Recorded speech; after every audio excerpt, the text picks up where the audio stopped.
Sir 55 సంవత్సరాల Congress party చరిత్ర, Congress party నిర్వాకం, విద్యుత్ విషయం అడుగుతారు ఇనరా మళ్ళా అదే చెప్తున్నా.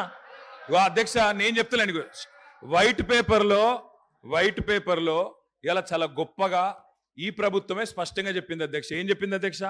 మాకు ప్రజలు 11 సార్లు అవకాశం ఇస్తే, 50 ఏళ్ళ అవకాశం ఇస్తే మేము ఇయ్యగలిగింది 2014 నాటికి 6 గంటల కరెంటు మాత్రమే. అంతటి అసమర్థత మాది, అంతటి చేతగానితనం మాది అని వాళ్ళే ఒప్పుకున్నారు అధ్యక్ష. చెప్పనండి అధ్యక్ష, నేనేం అన్పార్లమెంటరీ మాట్లాడతలేను, శ్వేతపత్రంలోదే మాట్లాడుతున్నా అధ్యక్ష. కాంగ్రెస్ అధ్యక్ష ఇప్పుడు మీది కాంగ్రెస్ పార్టీ కాదు సార్. అధ్యక్ష మీరు మాకు అవకాశం ఇవ్వాలి సార్, తప్పు సార్ సార్. ఆయన మాట్లాడినప్పుడు నాకు అవకాశం ఇవ్వాలి మీరు దయచేసి. అధ్యక్ష విజయవాడలో రాయలసీమ థర్మల్ పవర్ కేంద్రం ఎక్కడ పెట్టిన అధ్యక్ష? కడపలో బొగ్గుందా అధ్యక్ష? కడపలో నీళ్లున్నాయా అధ్యక్ష? విజయవాడలో బొగ్గుందా? ఇలా బాగా మాట్లాడుతున్నారు. ఆ రోజు తెలంగాణలో విద్యుత్ కేంద్రాలు కట్టకుండా తెలంగాణ ఏర్పడే నాటికి 2700 లోటు మెగావాట్లతో 2700 మెగావాట్ల లోటుతో ఆనాడు మాకు నష్టాల్లో అప్పజెప్పిపోయింది. వీలు కాదా అధ్యక్ష? 6 గంటల కరెంట్ ఇచ్చింది వీలు కాదా? నేదునూరు గురించి మాట్లాడుతున్నారు అధ్యక్ష, నేదునూరు గురించి మాట్లాడుతున్నారు. ఆయన చెప్పిందే చెప్తున్నా సార్.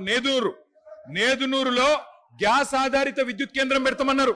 శంకర్పల్లిలో జయపాల్ రెడ్డి గారు, మేము ఒక నేదునూరులోనే ధర్నా చేయలేదు సార్. మీ జిల్లా శంకర్పల్లిలో కూడా మేమే ధర్నా చేసినాం, నేదునూరులో కూడా మేమే ధర్నా చేసినాం. 2 దగ్గరలో రైతుల భూములు తీసుకున్నారు. గ్యాస్ సార్ ఇప్పుడు వైట్ పేపర్ మీద చర్చ జరుగుతుంది అధ్యక్ష. సార్ మా గౌరవ సహచర మంత్రి గారు నేదునూరు గురించి అడిగారు. మళ్ళా రాజకీయంగా చర్చ మొదలుపెట్టే ప్రయత్నం చేస్తా ఉన్నారు గౌరవనీయులు. మేము అడుగుతా ఉన్నాము, ఎవరైతే సిపిఐ సభ్యులు వారి చర్చ ఇంకా జరిగేది ఉందో చెప్పండి. తర్వాత వారి పూర్తి స్థాయిలో క్లారిఫికేషన్లు అడగమనండి సార్. తప్పకుండా పూర్తి స్థాయిలో వారు జవాబు చెప్తారు పవర్ మంత్రి గారు. దయచేసి మరి ఆ చర్చను కొనసాగించే విధంగా సిపిఐ గౌరవ శాసనసభ్యులకు అవకాశం అనుకుంటారు. సార్ అది జైపూర్ ఫౌండేషన్ వేసినారు. నా పిండ ప్రదానం చేశారు ఒక సభ్యుని ఆవేదన చెప్పుకుంటాడు. కడప కర్నూలు గురించి మాట్లాడతారు అధ్యక్ష. నా జిల్లాలో ఎందుకు చేయలే? పిండ ప్రదానం చేశారు కదా అని అడుగుతాను అధ్యక్ష. ఇవాళ ఎందుకు మీరు ఆ ప్రాజెక్టు చేపట్టలేని అడుగుతుంది, దానికి ఎందుకు సార్? మంత్రి గారు అడిగిన ప్రశ్నకు జవాబే ఇవ్వండి మీరు దయచేసి. ఇలా బాధ ఎక్కడ అనిపిస్తుంది సార్ అంటే, సరే మంత్రులకు ఆవేశం రావచ్చు, పాపం వారికి ఏదో గతంలో ఏదో అవమానం జరిగిందని బాధపడుతుండొచ్చు. కానీ మరి స్వయంగా ఈ ముఖ్యమంత్రి గారే మా నాయకుడు కేసీఆర్ గారి పిండం పెడతా అని చెప్పి మాట్లాడిన నాయకుడు సార్. దాని గురించి నేను పోను, కానీ దాని లోపలికి నేను పోను. కానీ అధ్యక్ష వారికి తెలవాలా, వారికి తెలవాలా. ముఖ్యంగా శ్వేతపత్రం ప్రచురించింది ప్రభుత్వం, అన్ని సమగ్రమైన సమాచారంతో అవగాహనతో రావాలి. నేదునూరులో ఇక్కడ మానకొండూరు నియోజకవర్గం నేదునూరులో, అదేవిధంగా శంకర్పల్లి వాళ్ళ చేవెళ్ళ నియోజకవర్గం శంకర్పల్లిలో ఆనాడు యూపీఏ ప్రభుత్వం ఉన్నప్పుడు గ్యాస్ ఆధారిత విద్యుత్ కేంద్రాలు నెలకొల్పుతామని చెప్పి భూసేకరణ చేసిండ్రు, రైతుల దగ్గర తీసుకున్నారు. మేము టీఆర్ఎస్ పార్టీగా ఆనాడు ఒక దగ్గర ధర్నా చేయలే, ఒక వ్యక్తికి వ్యతిరేకంగా ధర్నా చేయలే. కేంద్ర ప్రభుత్వమే తీసుకున్న నిర్ణయాన్ని గ్యాస్ ఆధారిత విద్యుత్ కేంద్రాలు ఎందుకు పెడతలేరు? బొగ్గు లేని విజయవాడలో ఎందుకు పెడతారు? బొగ్గు నీళ్లు లేని రాయలసీమలు ఎందుకు పెడతారు? మా కాడ ఎందుకు పెట్టరు అని ఆనాడు తెలంగాణ ప్రయోజనాల కోసం తప్పకుండా తెలంగాణ బిడ్డలుగా, తెలంగాణ రాష్ట్రాన్ని సాధించిన పార్టీగా గట్టి కొట్లాడినాం. అధ్యక్ష నేను ఒకటే అడుగుతా ఉన్నా, గౌరవ మంత్రి గారికి అవగాహన ఉండాలా. ఈ దేశంలో ఎక్కడన్నా గ్యాస్ ఆధారిత విద్యుత్ కేంద్రం సఫలమైందా? నేదునూరులో గ్యాస్ అలొకేషన్ అయ్యిందా? ఏదో అక్కడ హాట్ స్పాట్స్ గా భూములు తెచ్చిండ్రు, ఏదో క్లియరెన్స్ అన్నారు, పారేసిపోయిండ్రు తప్ప ఆనాడు యూపీఏలో జయపాల్ రెడ్డి గారు స్వయంగా పెట్రోలియం శాఖ మంత్రిగా ఉండే గ్యాస్ అలొకేషన్ చేయలే. గ్యాస్ అలొకేషన్ చేయలేదు కాబట్టే ఆ 2 ప్రాజెక్టులు టేకాఫ్ కాలేదు. నేను మంత్రి గారిని కోరుతా ఉన్నా, ఇప్పుడు టేకప్ చేయండి. ప్రభుత్వం మీది.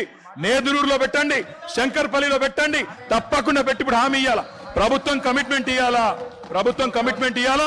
గౌరవ డిప్యూటీ సీఎం గారు హామీ ఇస్తారని చెప్పి కూడా నమ్ముతా ఉన్నా. ఇంకొక మాట కూడా అధ్యక్ష, ఇవాళ ముఖ్యమంత్రి గారు చాలా మాటలు మాట్లాడినారు.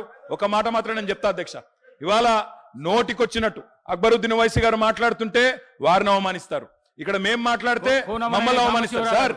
కోనమనేని సాంబశివ గారు సార్ ఒక నిమిషం సార్. మా భారతీయ జనతా పార్టీ పేరు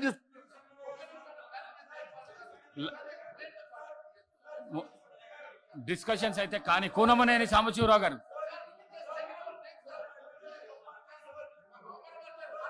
ఇస్తా. సాంబశివరావు గారు మాట్లాడంగానే మీకే ఇస్తా. సాంబశివరావు గారు మాట్లాడంగానే మీకే ఇస్తా.